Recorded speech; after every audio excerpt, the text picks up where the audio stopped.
What is up, you guys? Welcome back to Trillium's Twisted Vlogcast. Long time no see.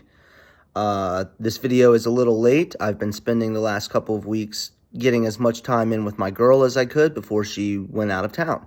So now I am finally doing this video. And today we are talking about Spider-Man Across the Spiderverse. Now, before I delve into Across the Spider-Verse, I'd like to talk about Into the Spider-Verse real quick.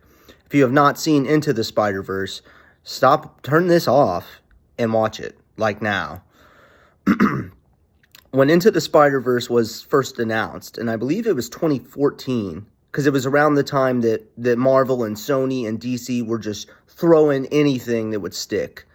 And they announced that they were doing an animated, family-friendly Spider-Man movie. And of course, this is, we had just gotten Tom Holland introduced into the MCU. There was no need for this. Nobody was asking for Into the Spider-Verse. They announced Shamik Moore, and that they announced that it would be Miles Morales. So, that's different. It's not Peter Parker. We've never seen a Miles Morales movie, so that's different. And then the trailer came out, and it was very clear from even the teaser trailer that the animation team for Into the Spider-Verse had done something that has never been done before. But even that wasn't enough to completely sell me. And I went to go see Into the Spider-Verse, and I think it's one of the best movies of all time. It blew me away. I think it blew everybody away. I don't think it had no right to be as good as it was, and nobody expected it to be as good as it was. So flash forward to now, highly anticipated sequel, Across the Spider-Verse. Across the Spider-Verse is a multiverse movie through and through. We have gotten a lot of those lately between, Multiverse of Madness, No Way Home. The Flash has done the same thing with the new Flash movie. But this is the best multiverse movie. I'm happy I can say right off the bat that this movie is just as good as its predecessor, maybe even better. Across the Spider-Verse blew me away. I said to myself, there's no way it can be as good as Into the Spider-Verse, and it is. It is. The animation is jaw-droppingly good. The voice cast is amazing. More on that in a second. The action is crazy. It's an assault on the senses, just like the first film, in the best way. I've been trying to go see it again. I want to go see it in the theaters again so bad. Haven't been able to do that yet, though. The story here is a little more complex than the first one, which might not be like the best thing for the kids, but I think that the action's so good and the comedy lands so well that if you're, kids aren't going to care. But, this movie basically like I said, it's a multiverse movie. I don't want to get too heavy on the plot because I don't want to spoil it if for some reason you haven't seen it yet. Miles is recruited by Gwen into a whole ass tribe of the whole planet practically. There's so many of these people, spider people, we'll call them. Spider-Men, Spider-Women. There's animal, I think there's several animals, from what I remember. So, spider people, spider things, whatever.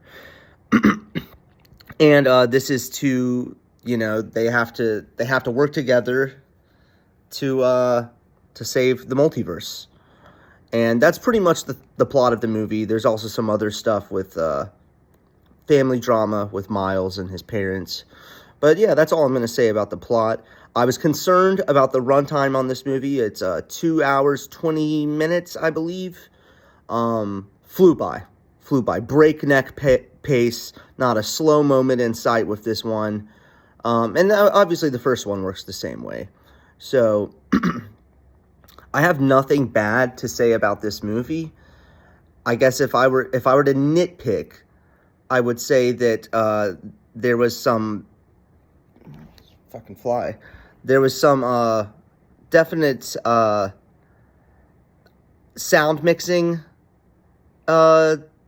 setbacks, especially in the prologue to the movie. It was kind of hard to hear what certain pieces of dialogue, and I was bummed that Spider-Man Noir, voiced by Nicolas Cage, wasn't back in this movie. Thankfully, there is a new character that fills his shoes perfectly as the funniest character in the movie.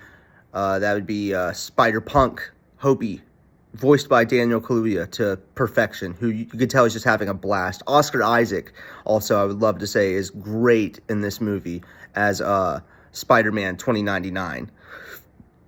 And, yeah, some people were surprised. I will say this, if you don't know, originally this was a part 1, and the next movie was Across the Spider-Verse Part 2. It's been retitled to Beyond the Spider-Verse, but it is definitely a continuation of this story. This movie ends on a massive cliffhanger, one of the craziest I've ever seen. So, but we won't have to wait too long, because Beyond the Spider-Verse comes into theaters March 2024. So yeah, if it's not obvious, I'm gonna give this movie an A+. I think this is one of the best sequels of all time. One of the best. It's everything the first one. It's one of the best animated movies of all time. It's one of the best family movies of all time. It's one of the best superhero movies of all time. And just one of the best movies of all time. And I will apply all of those to Across the Spider-Verse as well, with the addition of being one of the best sequels of all time and one of the best superhero sequels of all time. Thank you guys for watching. Stay twisted. I got this Skittles bar here.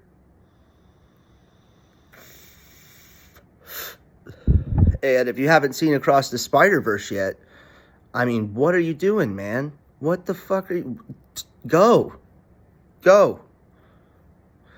But Across the Spider-Verse, tell me what you guys thought of it down below.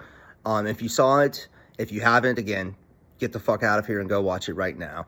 This is a shoo-in for movie of the year. I don't think anything has a chance at being anywhere near as good as this, with the exception of... honestly, Mission Impossible. So, thank you guys very much, and have a good one.